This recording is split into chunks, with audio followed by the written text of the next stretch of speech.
I don't think anything was crazier than Anderson coming down, right? It was unprecedented business event in history, and the mindset of people who thought it was going to survive, and then those who decided, look, we're going to need another plan.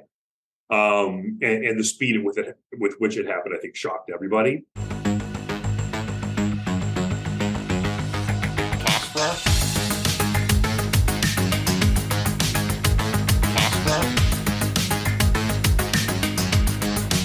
Did you clear your cash flow? Stan, thanks for coming on today. I've known you for, I don't even know, it's probably close to a decade at this point.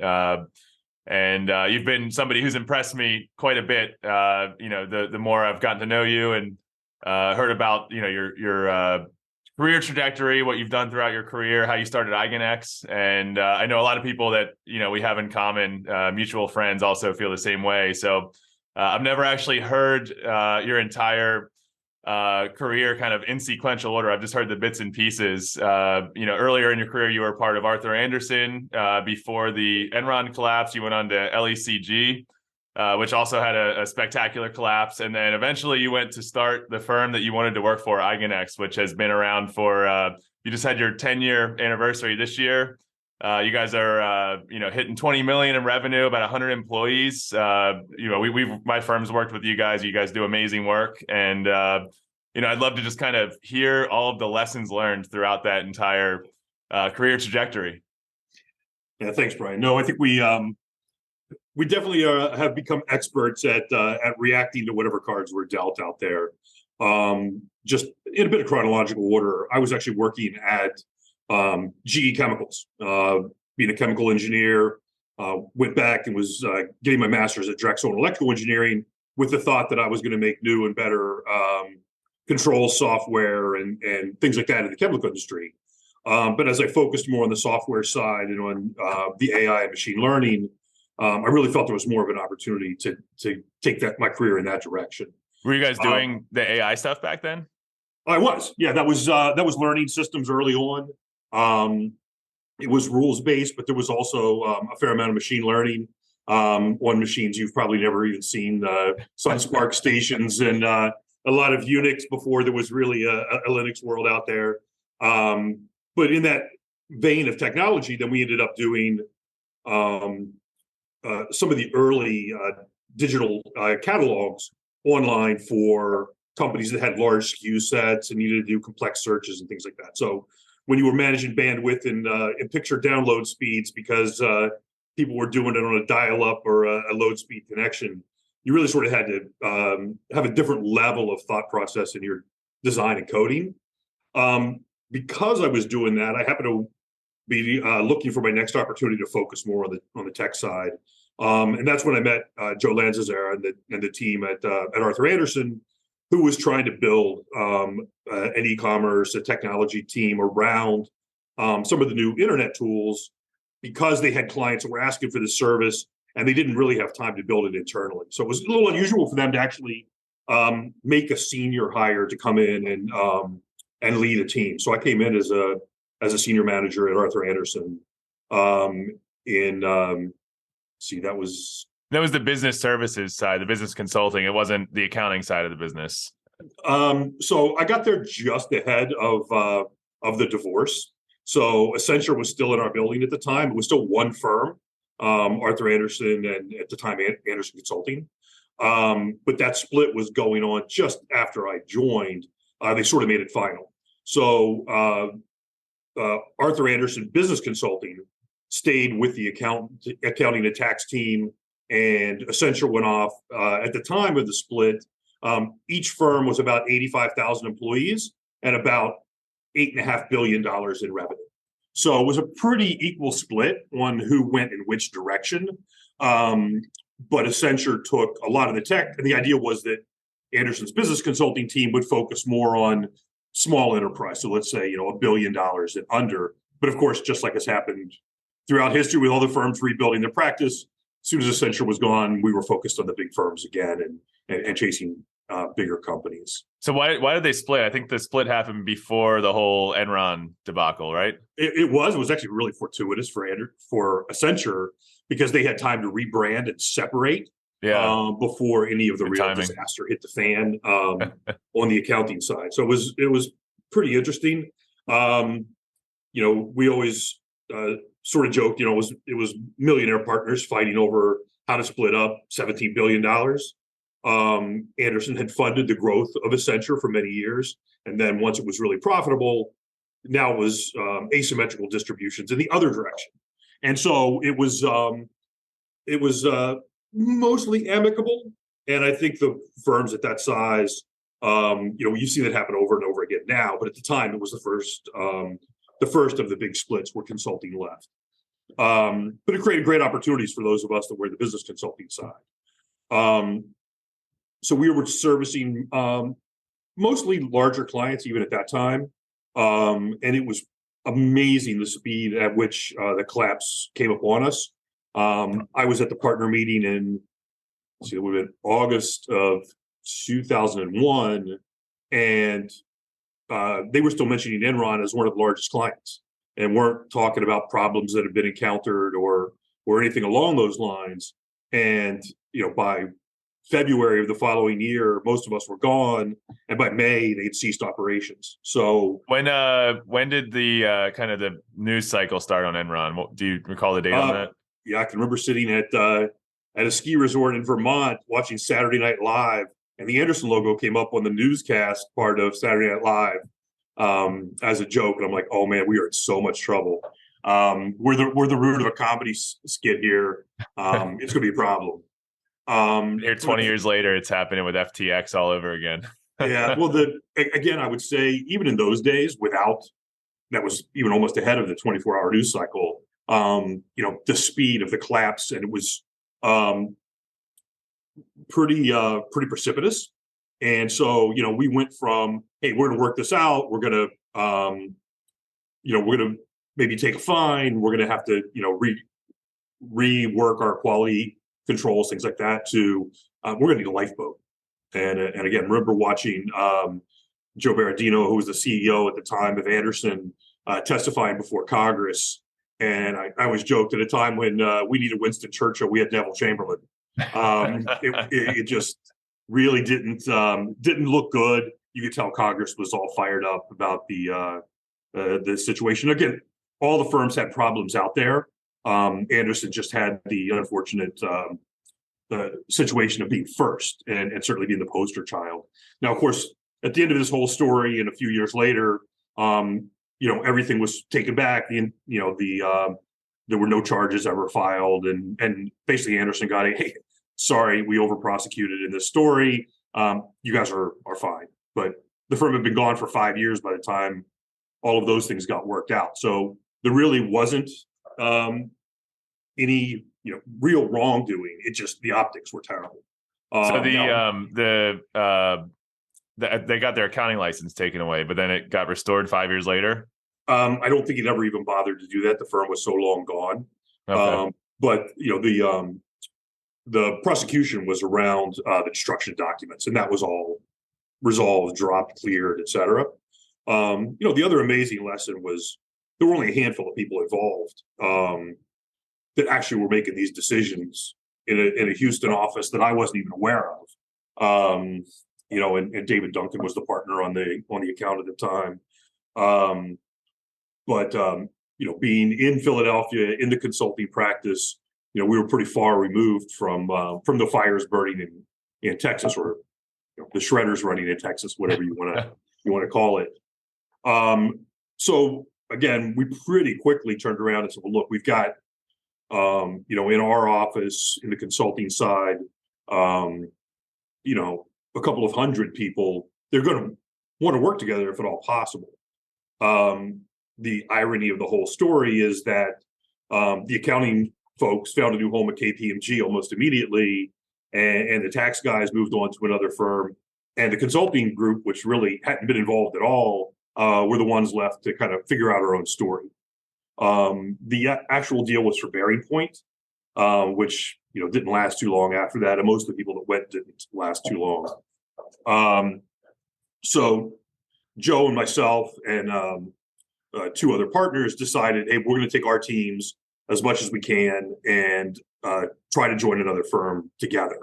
So we met with a ton of firms, and the clock was ticking. Did you still have the clients at that point, or was it just the talent that you had to find a home for? It was mixed, right? Clients were pretty quick to cancel contracts, but we still had relationships. There wasn't much work we could take with us because it was going to be entangled in Anderson's legal battles. So it was mostly those client relationships and the people that we could take somewhere. Yeah. So, we needed funding to get it started. We debated doing it on our own, right? At that point, trying to just gather private equity and build a new firm. And that's where, firms that you might know today, like West Monroe Partners and some of the other firms that came out of there ended up doing fantastic. But they already had the private equity relationships, the funding. They were able to line up really quickly. And North Highlands, there were probably 20 firms that formed from the forest fire, just one step ahead of everything having to shut down. So we decided after a bit of a search to join Smart Consulting, form the Smart Consulting Group with an accounting and tax firm here in the main line that Jim Smart had started about 20 years earlier. So they were not much bigger than we are now, and we asked them to absorb 60 people and 4 partners and make it happen, right? And we'll get this thing off the ground and get it rolling. So Jim Smart, being quite the entrepreneur, saw an opportunity that doesn't come along every day, and brought us in, let us get ourselves up and running. We focused on many of the same things we had been doing, many of the same clients, and through some acquisitions, mostly on the accounting side, plus the momentum we were building on the consulting side. We joined in 2002 to really launch a consulting practice for them. How big were they at the time? What's that? How big was Smart at the time? Also I think they were about 100 people, about 20 million. Okay.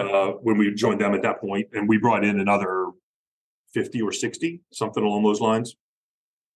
But we caught the upswing in the economy for sure from 2002 to 2007. That's a big risk, though. I mean, for Jim to take on adding, basically increasing your headcount 50% without having the revenue and the contracts to back that up. Right. That's it's a bold move. But 5 years later, we were doing about 100 million in revenue. So between the acquisitions and the growth curve, the larger clients that we were chasing, it was a rapid growth for everybody. So it was a little bit of a slow start, right? It was integration issues, backlog issues, clients coming in and getting new contracts in place, acclimating our people. And, we were only able to bring about 60 people, even though the team had been 150, 160 people. So, when you have 85,000 of your friends and colleagues thrown into the marketplace, you end up knowing people at clients and other firms, et cetera. So it really created an interesting network that, we still refer to as alumni, right? And we'll still, there's still an alumni association. There's a LinkedIn section for Anderson alum, et cetera. And, the last of the groups, the youngest of the folks who would have joined in 2001, a lot of them are CFOs and CIOs places now. We'll see promotion announcements. But the growth at Anderson, the growth at Smart, we continue to get interested people having us join them. And there's always mergers, there's always acquisitions, and Smart had turned down a number of those things as we were growing. But a private equity deal came along in the summer of 2008. Coming into the spring, going into the summer, we'd had rapid growth rates. The private equity deal came through that was just compelling. And the idea was build this platform, more rapidly acquire other firms, and go from being at the time about 100 million, right, to being more like a $300 million firm. So the private equity group bought out the majority of our equity from the partners at Smart. And then that before it became LECG, or was that? So the first acquisition they did was LECG. Okay. Right. Which and it was a Smart LECG, or what was the platform called of that? It was going to be called Smart, but then they decided to use the LECG brand when they sort of parted ways with Jim. He and the private equity guys disagreed on direction, and they decided to buy LECG and use that as the platform. Wasn't a great combination. They were the legal expert consulting group, so a very different luminary model, one-off experts in expert witness and similar practices that didn't really align well with the accounting, tax, and consulting that Smart was doing. But of course, you'll recognize those dates coming into 2008. Now we see an absolute economic meltdown, just as we're supposed to be ramping to the next level. As you can imagine, the private equity team was not excited for us to start missing targets, to start missing covenants on our loan and financing plans. So it went from being a really rapidly growing firm to, hey, this may not hold together here. And so yet again, we found ourselves, interestingly, sitting in the London office, realizing that this probably isn't going to last. And the private equity guys are going to sell off the pieces. And we had some insight into what they were looking to sell us to. We had a chance to meet with some of the other firms, did all-day meetings. But man, this was speed dating. We had 2 weeks to close a deal on as much of the audit, tax, and consulting practice as we could, not necessarily together.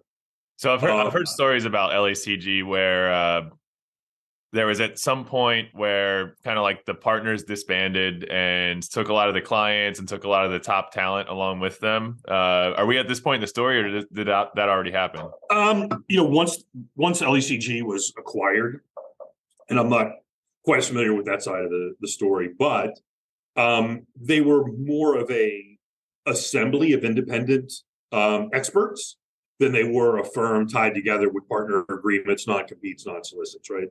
So they weren't quite the single entity that maybe the team thought when they were doing the acquisition. Yeah, that was what I heard. They didn't have those non-competes in place. Everyone just said, okay, we're going to go take our business and build our own firm. Some did, some didn't. But it was really the economic headwinds that we ran into that were the problem, right? And as we got nearer and nearer to the end of our financing, that's when we had to find a home in that 2-week window. So Joe and I were in London. We took the red eye back to Newark Airport, got in the car, drove to Philadelphia Airport, and met with the folks from Grant Thornton to go through a kind of all-day meeting to see if they could make this work, right? And so at the end of the day, Grant Thornton acquired all of the tax practice, which they were very excited about, the accounting practice, which was smaller, but again, a good fit for Grant Thornton, and consulting was somewhat the add-on that aligned in some places, didn't align in others. And that whole deal got done in an amazing amount of speed. I mean, so to their credit, Grant Thornton worked through that in a really rapid pace, but now we had to do client transition, contract movement, people movement. Did people want to come? That nobody had to.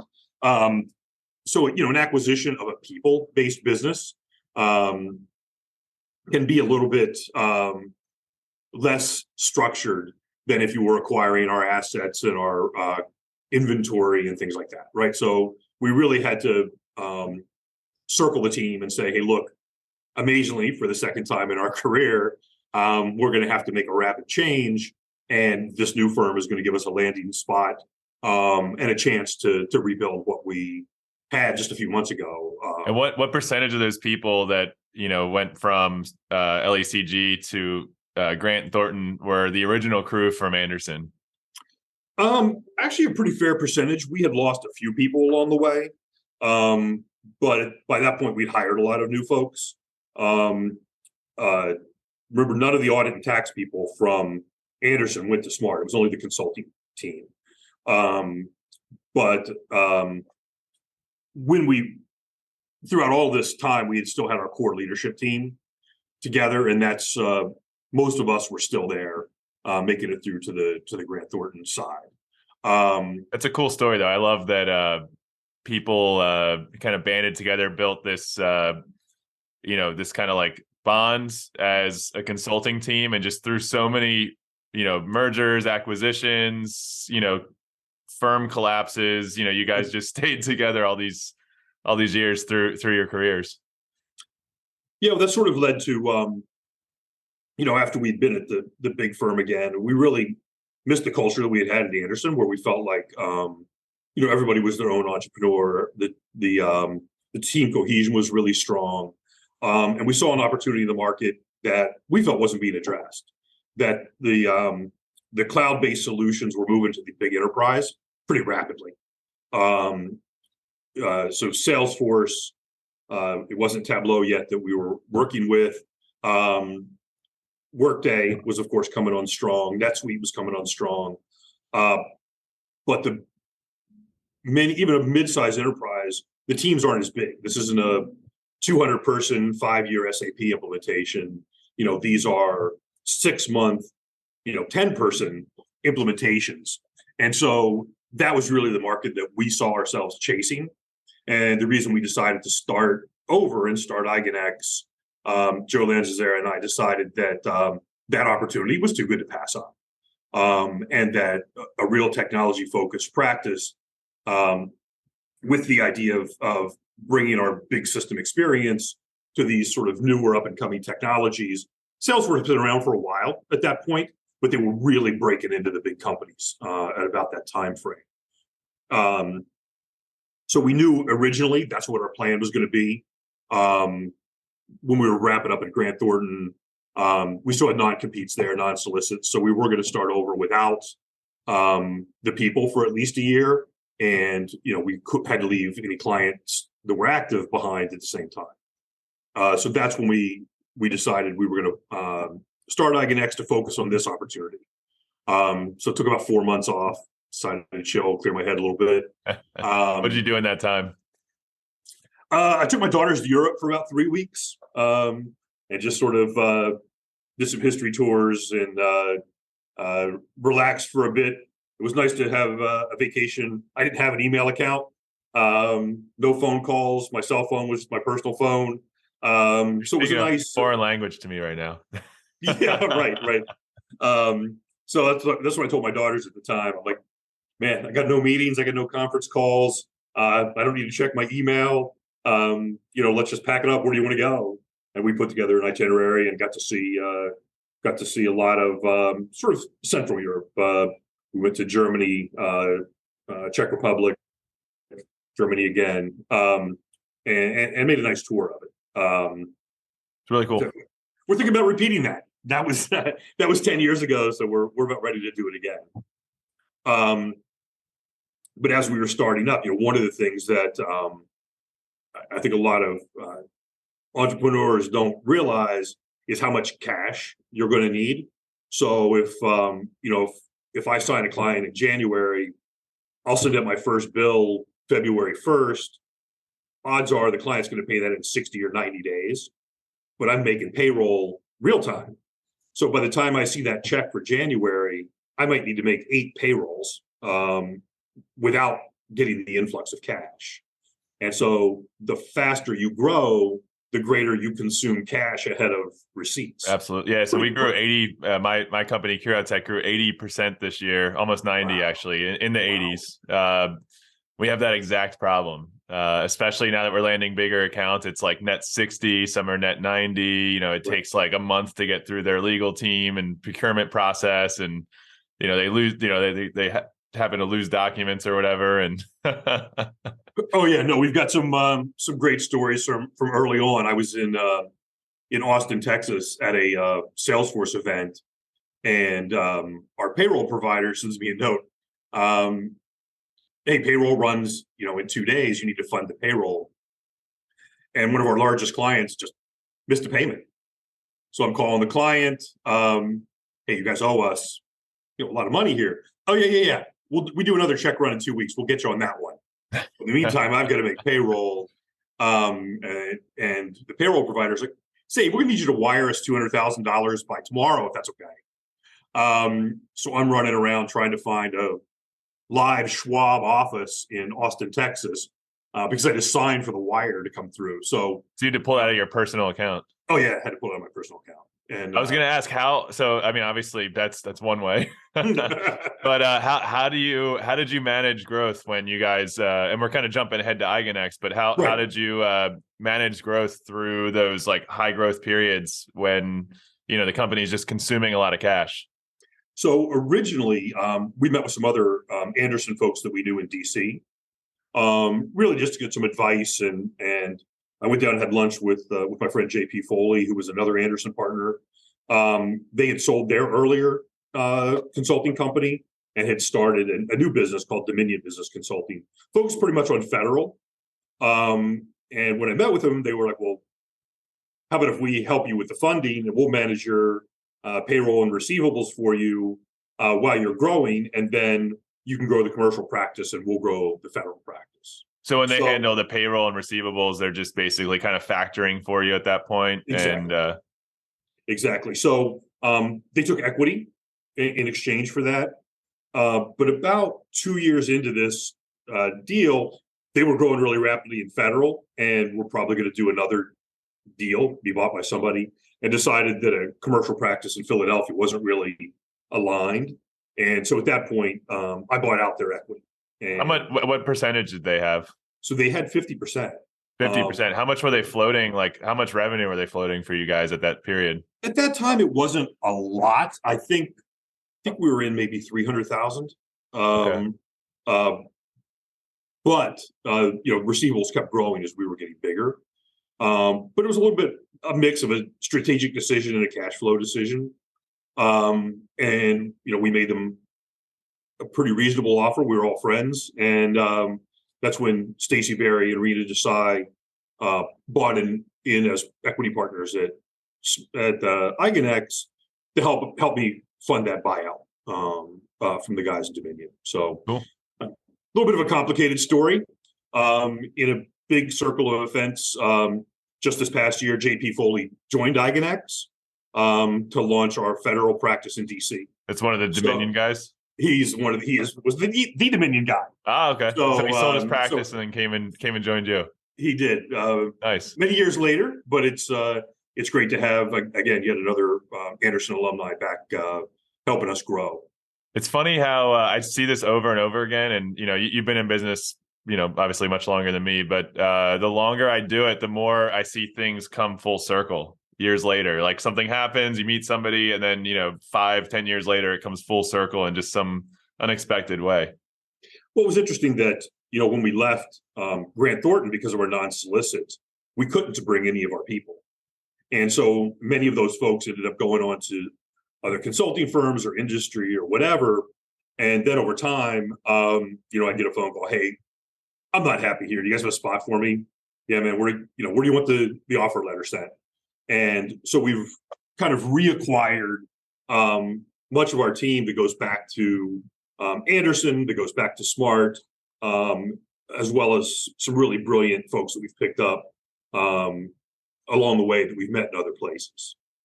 So it's, I said, it's a little fuzzy to me when I walk out here sometimes. Okay, wait, that person was at Smart, but they weren't at Anderson with us. This person was never at Smart. We met them along the way. So Rena Desai had been at Smart, but she didn't work with me. She worked in another group. Stacy Berry had been at IBM, and I never worked with her prior to her joining us.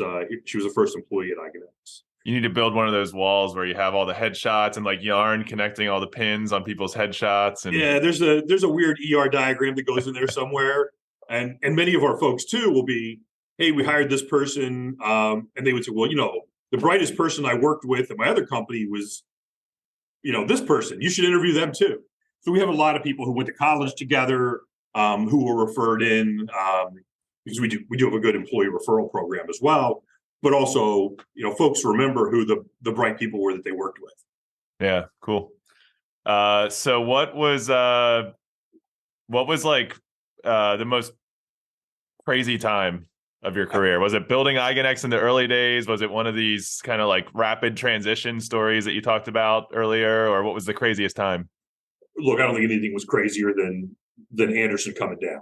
Right? It was unprecedented business event in history, and the mindset of people who thought it was going to survive, and then those who decided, look, we're going to need another plan, and the speed with which it happened, I think, shocked everybody.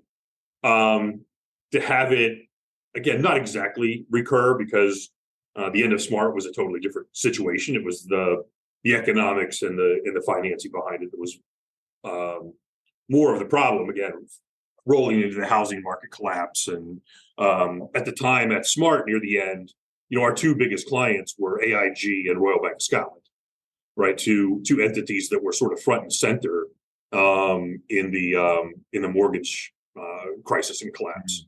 So it was interesting times. Yeah. So did you get a lot of reporters hitting you up to do stories or anything back then? Time period? We were a little bit under the radar. Certainly at Anderson, everybody was sort of staying off the radar. No LinkedIn back then, I guess. Yeah, much less. But no, in general, I think these business events, and even now, when if I speak somewhere, if they're not in accounting, they may not have heard of the Anderson collapse or know that there was another firm of that size, in addition to the PwCs and KPMGs, EYs of the world, right? They just know the big four. They don't remember that there was big five, and Anderson was the biggest at that time. Now I think Accenture now, 20 years later, is more than 600,000 employees. Yeah. So the paths really went in different directions, obviously, from that point. You ever seen that documentary, The Smartest Guys in the Room? Yeah, I read that book, and the author obviously had some pretty specific views, and Anderson doesn't come up as much. Obviously, we weren't as concerned about what was going on at Enron as we were what was going to happen to us. So we sort of got caught in the downward drag more than anything. It's not portrayed too much there what actually happened on the Anderson. It's mentioned a couple of times, but they really focus more on Ken Lay and the guys at the middle of the Enron collapse. So FTX is doing the same thing right now. I'm sure you've been following that story. And the guy who is appointed the interim CEO or whatever to try to clean up FTX, he was the guy who did the Enron turnaround or whatever, tried to salvage assets or whatever at the time. And he came out and made a statement, I guess, a week or two ago. Never in my career have I seen such lack of corporate controls and just blatant fraud. Yeah. No, he said he doesn't trust a single number he's seen in their financial statements. So that's going to be ugly too. I was asking you about the reporter thing because I've been reaching out to a bunch of FTX people trying to get one of them on the podcast here. That'd be interesting. And they seem pretty reluctant. Yeah, I doubt if anybody wants to talk while pending litigation. Probably don't want to have anything on record as that could be used against them in court. Yeah. I'm not going for the C-level. I'm going more for like the middle level, hoping someone has an axe to grind or something. But I haven't been able to get anybody on yet. Yeah, I think you'd probably be surprised. Most of them probably would say, "Hey, I worked for a big company that was growing rapidly, and I just had a corporate job where I was doing my thing day to day, Yeah. and they probably had no awareness of what was going on at those higher levels. But yeah, it's going to be a debacle of somewhat epic proportions. Yeah, no doubt there. So I was really interested to hear about your the cash flow stuff we were talking about earlier, because that's, kind of podcast episode aside, that stuff I'm, current, as I mentioned, we're growing fast, and just curious how you guys, coming back to that, how you guys overcame that. Did you leverage line of credit? How did you kind of get through those high growth periods of Eigen X? Obviously we started funding it on our own. We were then able to get some bank financing, but if you're familiar, the SBA loan program has a cap of, it goes up every year, but I think it's around $350,000. So it's we did that. It's $350 unsecured, and it's up to $5 million if you secure it. But if you're going to secure the loan, you might as well just take out a mortgage, right?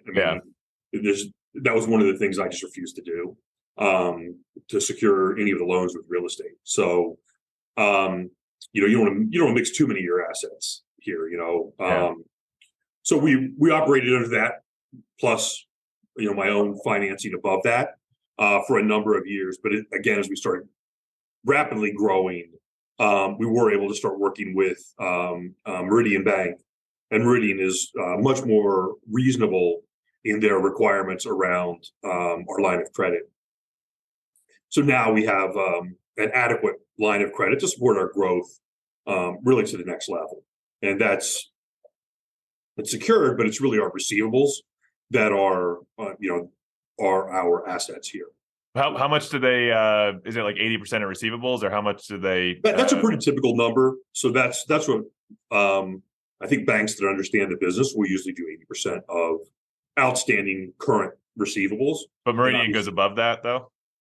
What's that? Meridian goes above the 80% of receivables. No, they go to 80%. That's the same deal we have with them. Again, which is pretty typical. I think the ability to understand our business and understand that our clients are mostly Fortune 500 companies and large universities, those receivables are getting paid. Our bad debt is almost de minimis. That, if we send a proper invoice, we do get paid. It just might be in 90 days. Yep. Yeah, totally get that. And so having a real commercial line of credit that supports this growth just takes the pressure off of the partners here, and having to fund, if we win a big deal and we have to hire 5 or 6 people, again, we have to fund that growth payroll until we can get to that next level, and start collecting money on the additional work. Yeah. So what's the future of Eigen X? Where are you guys going? I know you started the federal services office down in DC, but where do you guys want to take it? I think right now we're pretty happy with our lanes, and there's a lot of growth to be had. So our lanes are CRM, which is really Salesforce, and the Salesforce ecosystem has a lot of room for growth for us, right? New products that they're acquiring, new verticals that they're focused on, and so we see a lot of growth in that space as well. We've done really well in higher ed, mostly with large universities. Manufacturing is a big vertical for us. And then life sciences is our biggest vertical out there, with a smattering of financial services and banks mixed in. The other lane, our solution set, is analytics, which for us is pretty heavily Tableau, but also Snowflake, Alteryx. We're doing a lot now with Databricks and Data Robot, and seeing a lot of growth in the machine learning and AI side of the analytics skill set. I love AI right now. I've been playing around with OpenAI, and I'm thinking about in the future, building other companies, and for sure AI is what I'm most excited about. Building something on like GPT-3 or GPT-4. Codex is in beta. I just got access to Codex, and I don't know if you've seen that, but that's like machines building machines. You can literally feed English instructions to the API, and it will write code for you. That's pretty amazing. Yeah. Right now it's function by function. So you have to kind of take it like 50, 100, 200 lines of code at a time and still kind of structure your application. And it's not always written the best, but I think in like 10 or 15 years, you'll be able to say, hey, build me a CRM. I'm an HVAC company that has 300 trucks in the Northeast. And, here's all of our purchase orders and invoices. Just go consume all this data and then build me a CRM. Yeah. And I think that's where we're seeing things in the data side, starting to take it on more and more frequently, right? On how you're ingesting the data in the first place and having some of the machine learning tools make decisions in the data ingestion process, which is pretty interesting. So you guys are using it mostly in analytics right now? Mostly in the analytics side. Yeah. Okay. But again, Salesforce is trying to bake that into more and more of their products, and that whole ecosystem around Marketing Cloud and some of the other tools that are out there certainly has a lot of opportunity for the AI stuff. Our third is, we call it Agile. So we are building products using Agile, mostly .NET, React on the front end.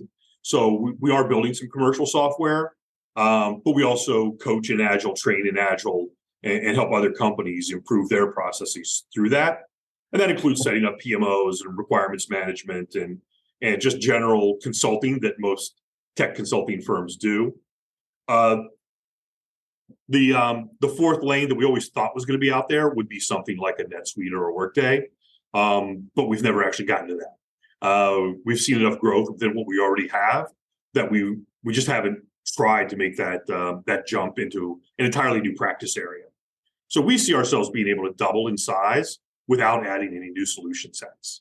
I think it's smart. I mean, if you spread yourself too thin, if you have too many lanes, then it's how much manpower can you dedicate to each thing if you've got too many things that you do. And that's the question I think a lot of firms have to think about. You go to I've seen in our space, in the web dev and software dev space, right. You see some firms and you go to their homepage and you see like 50 different framework right. logos, like Rails and .NET and React and Vue and Laravel and Java Spring and Node.js. And then, you go to their LinkedIn page and it's like 9 employees.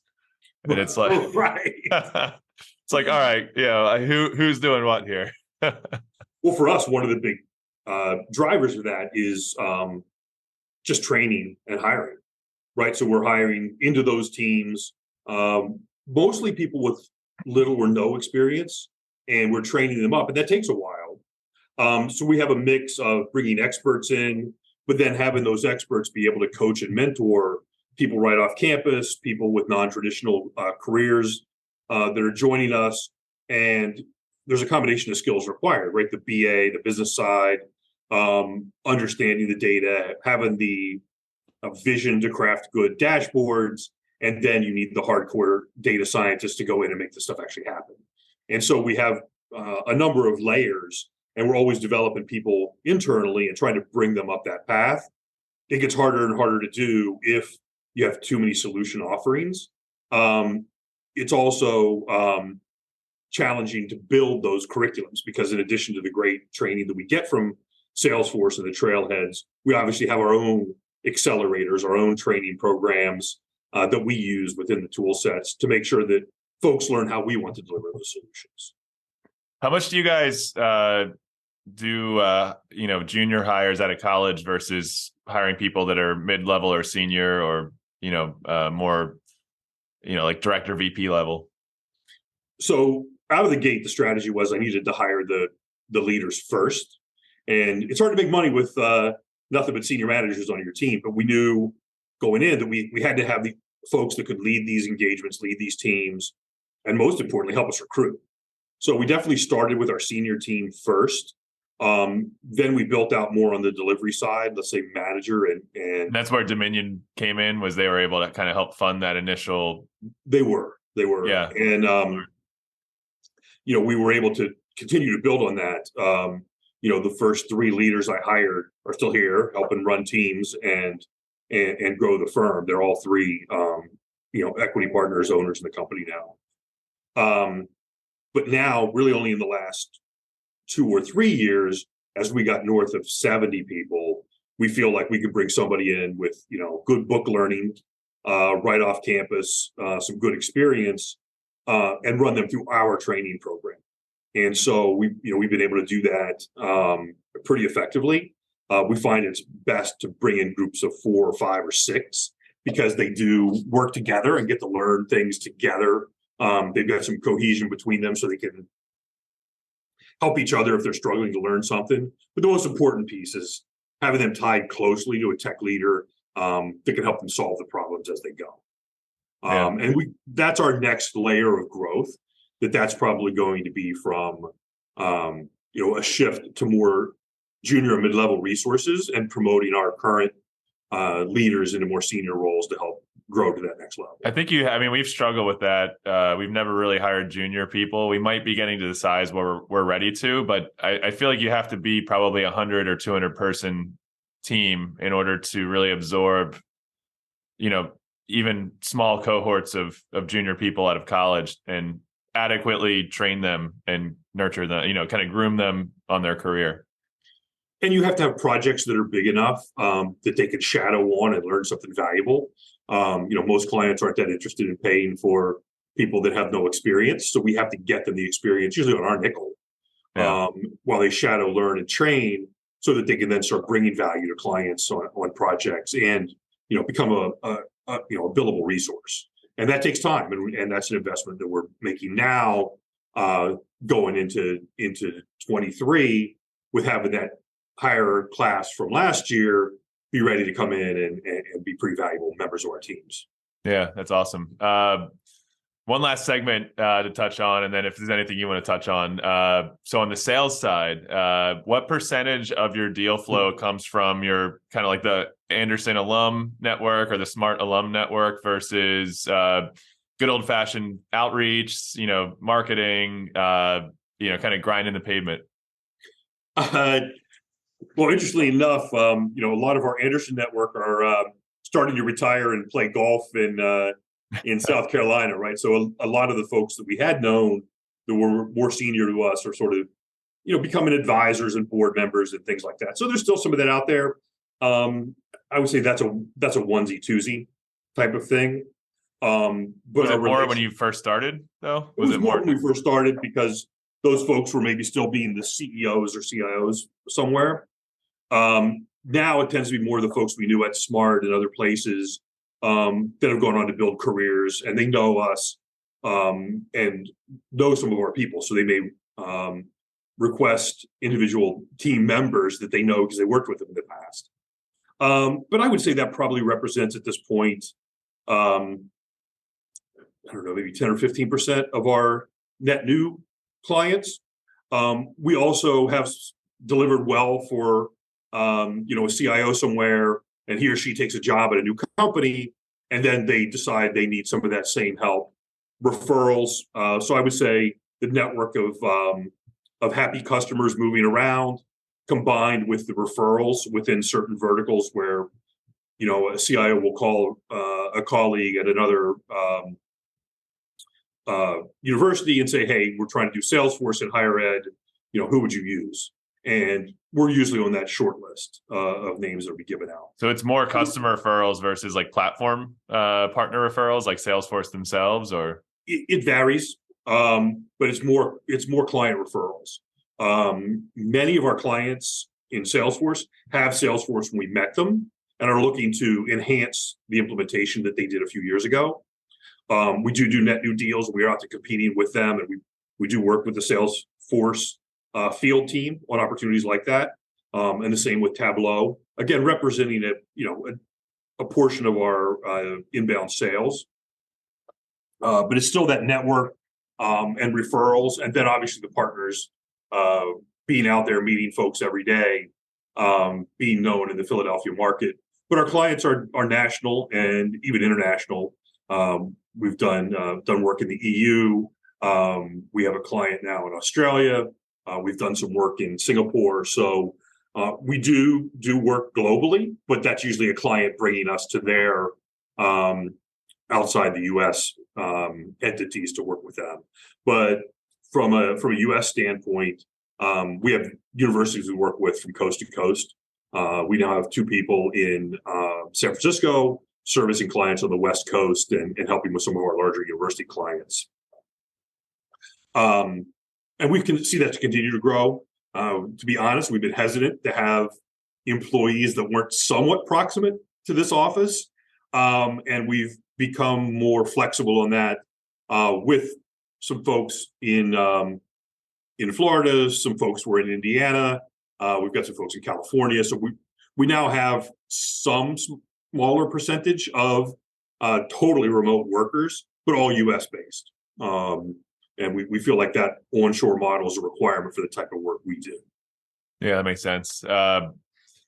It's interesting. So it sounds like a lot of it's referrals and networking.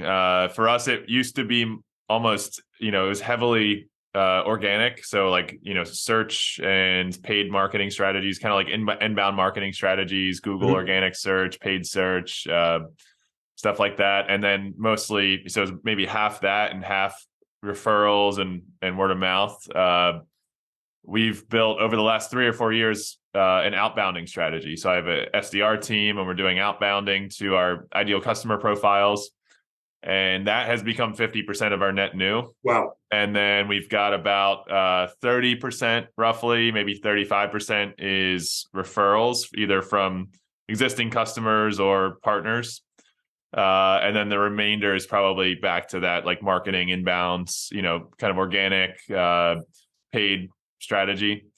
But it really, when we took off growth in 2021, that was as a result of the outbound strategy work we were doing in 2019 and 2020. And it's interesting. I think as companies grow, it's, your deals come from different places, especially as you go through different kind of layers of customers. You start out with smaller customers and you move, into bigger customers and eventually even, large enterprises like where you guys focus. And as your customers come from different, as you get different types of customers, they're coming from different places. And I think that's something we're evaluating now for the next year or two, because, it does require more and more sales coming in to continue to fuel the growth, right? And it's probably beyond what the partners can sell themselves without some help, whether it's an outbound program, whether it's a larger marketing campaign, or whether it's dedicated business development people. That's a decision that we're kind of wrestling with now. We've seen all of those things be successful. What's right for us in the next 24 months? Yeah. And the partners can still, take the sales calls and do the meetings, but basically have somebody else kind of doing the legwork of getting those meetings lined up. And that's where I think we're probably leaning, just because we need so many prospects to generate the revenue we're targeting for the next year. Yeah. Yeah. It's interesting. It's hard though to break into higher ed with outbounds. It has to be a little, we do cold email and we do LinkedIn, which works pretty well for our niche, but we're going after, a lot of, call it like Series A to later stage SaaS companies. That's kind of like the niche we've been working in a lot. A lot of e-commerce businesses. So typically they're, 20 million to low hundreds of millions in revenue. We do have some larger clients. Like we just landed I think they're like a $4 billion, actually landed 2 large enterprises. One's a $3 billion tier 1 ISP, and then the other one is a $4 or $5 billion international consulting firm. Both of those were inbound though, so they just found us through Google search or like our partner profiles, and those were inbounds. But getting into those companies outbound is really hard because they have super strict like firewall rules on email, and getting to the right person with the right message. Like if you're going after a SaaS company and specifically what their pain point is, and how you can solve their pain point, and they're a 200 person, 50 million ARR SaaS company, it's like, all right, well, I'll reach out to the CTO or the CEO or I'll reach out to like the director of engineering or something. There's only 4 or 5 people probably that makes sense to reach out to, and you can pretty well target what you need to say to them. But if you're trying to reach out to like a massive, $20 billion corporate enterprise, or, a massive, higher ed university, how do you even figure out who, like going to say Salesforce or Tableau, like who's in charge of that? How do you figure that out and then reach out? How do you get to that person and get in their inbox? Right. And that's why we're still debating what the right answer is. And I think what we're probably going to do is, run a trial and see what kind of impact we can make with one of those solutions, and see where we get, because we are trying to meet, the Fortune 500 and the large universities. We have a lot of mid-sized clients, a lot of mid-sized colleges and universities, but the bigger needs is where we do our best work. I tried to from my experience, I tried to outsource outbounding twice, spent 6 figures on it, 2 different firms, and didn't win a single deal. And it wasn't until I built it myself in-house that it actually started working. I don't think it's hard for other firms to understand what makes Eigen X special, like what makes you guys a great fit. It's hard to outsource. Like that's like a CEO strategy, like that comes out of your head and your partner's heads, and that's like the go-to-market strategy for Eigen X, and it's hard to bottle that and pass it off to somebody else to be responsible for. That's what I found trying to do it. So you built your own outbound, mostly email and LinkedIn reach out? Mostly email and LinkedIn, yeah. We've done some crazy stuff for larger opportunities. Like if there's a big whale client we're trying to land, we're doing this with WWE right now. We're trying to win business with them. But if there's like a big whale client we're trying to land, we might like FedEx an iPhone with their number on the home screen or something, or like we sent bonsai trees and just weird stuff like that, with like a note inside them. So like if you're really trying to get on someone's radar, there's like kind of, interesting, what do you call that? Like just kind of like a weird tactic that gets people's attention, like an attention grabber. But for it's like, how big's your TAM? You have to look at like, how big's your TAM? If you have a pretty large TAM and there's, in the high hundreds or low thousands or even tens of thousands of prospects out there, then, it probably makes sense to do more of like a email LinkedIn approach. But if your TAM's like 200 people or like 50 people, if you're selling like foil to, for like coating the outside of space shuttles or something, you're not going to cold email the 3 companies that buy that stuff. Right. You'll probably try to figure out how to get in front of them in person. So that's what that's what I've learned doing it. I appreciate that input. We're trying to make that decision to start in January, with our new marketing thoughts. Yeah, you guys will get it. I'm sure it's I'm sure it's going to be some trial and errors. You said, right? We just we've got to get focused on it. We know it's going to be time consuming for us to get it set up, no matter how we do it. We just have to dial it up and commit the time. Yeah, cool. Well, we can wrap up here. Is there anything you want to plug before we hop off? Obviously Eigen X, but anything else you want to plug? No, the thing I would say is, we're always in the market for technology talent, and so we're out there meeting universities. We run a lot of the user groups in this area for Salesforce and Tableau, where we're bringing in speakers and making sure that the user community here is pretty tied together. So those have been great things for us to invest in and make sure that that our folks are out there, being seen as the experts in the space, which they are, but just to be a resource that that the clients know they can call upon. Cool. Well, this was fun. Great episode, Stan. Always good to see you. And thanks, Brian. Anytime. Thanks for coming on. All right, man. Have a good morning. See ya.